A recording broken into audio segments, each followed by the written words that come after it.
مدینے کی گلی ہے۔ تو محترم حضرات، حضور سیدنا شیخ عبد القادر جیلانی رضی اللہ تعالیٰ عنہ کی فضیلتیں دیکھیے، جیسی ماں جیسا باپ ہوتا ہے ویسی ہی اولاد ہوتی ہے۔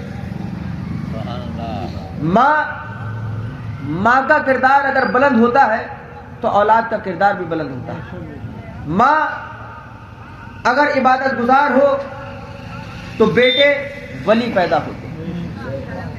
میں بتاتا ہوں آپ کو کہ حضور سیدنا شیخ عبد القادر جیلانی حضرت غوث اعظم رضی اللہ تعالیٰ عنہ کی والدہ کے بارے میں اور آپ کے والد کے بارے میں کہ ایک روز آپ کے والدہ محترم ایک ندی کے کنارے بیٹھے تھے۔ اس ندی میں ایک سیب تیرتا ہوا آ رہا تھا، بہتا ہوا آ رہا تھا۔ آپ نے اس ندی میں سے وہ سیب اٹھایا اور اٹھا کر کھا لیا۔ لیکن محترم حضرات، خودداری دیکھیے آپ کہ آپ کے دل میں یہ خیال ہوا کہ نہ جانے یہ سیب کس کا ہوگا، اور میں نے اس کی اجازت کے بغیر یہ کھا لیا، اس کی اجازت کے بغیر کھا لیا۔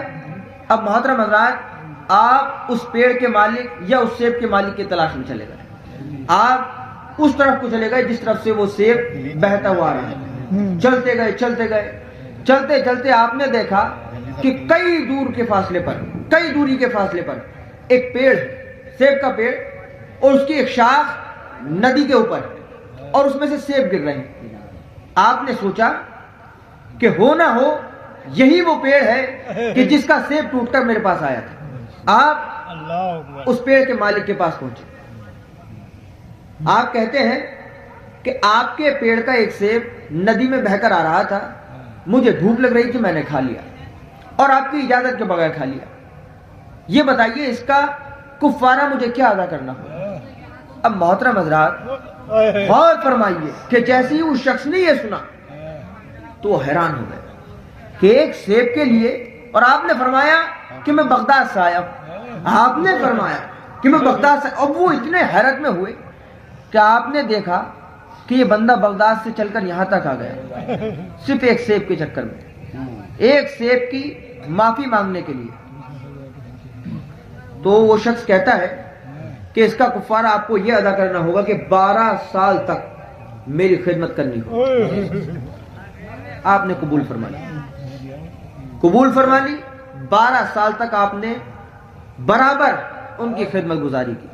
جب 12 سال مکمل ہوئے تو آپ نے فرمایا حضرت غوث اعظم رضی اللہ تعالیٰ عنہ کے والد صاحب کہ کیا آپ مجھے اجازت ہے، میں جا سکتا ہوں؟ لیکن محترم حضرات، اس شخص نے کہا کہ ابھی نہیں، ابھی ایک ہماری شرط اور ہے۔ کیا شرط ہے؟ آپ نے عرض کیا تو وہ شخص کہتا ہے کہ دیکھو تمہیں ہماری بیٹی سے نکاح کرنا ہوگا، لیکن اس پہ بھی شرط ہے، نکاح تو کرنا ہے لیکن اس لڑکی کے بارے میں سن لو، آنکھوں سے دیکھ نہیں سکتی، زبان سے بول نہیں سکتی، کانوں سے سن نہیں سکتی، اور پیروں سے چل نہیں سکتی۔ لیکن محترم حضرات، اس سیب کی معافی کے لیے آپ نے فرمایا کہ قبول ہے، آپ کا نکاح ہوا۔ لیکن محترم حضرات، جیسے ہی آپ نے دیکھا اس لڑکی کو تو وہ لڑکی بالکل صحیح سلامت، آنکھیں بھی ٹھیک ہیں، زبان بھی صحیح ہے، سن بھی سکتی ہے، چل بھی سکتی ہے۔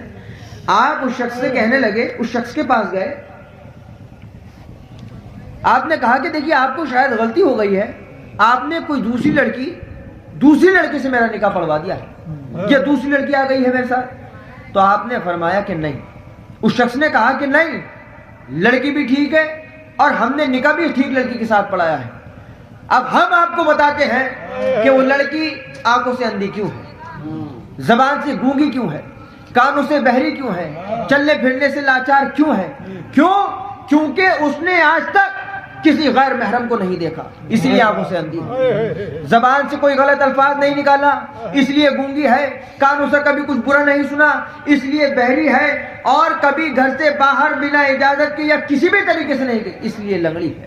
تو محترم حضرات یہ ہے کردار، جب ماں ایسی ہو اور باپ ایسا ہو تو پھر کیوں نہ بیٹا غوث اعظم۔ سلاطین جہاں کیوں کرنا ان کے خوف سے کانپے، نہ لایا شیر کو خطرے میں کتا غوث اعظم کا۔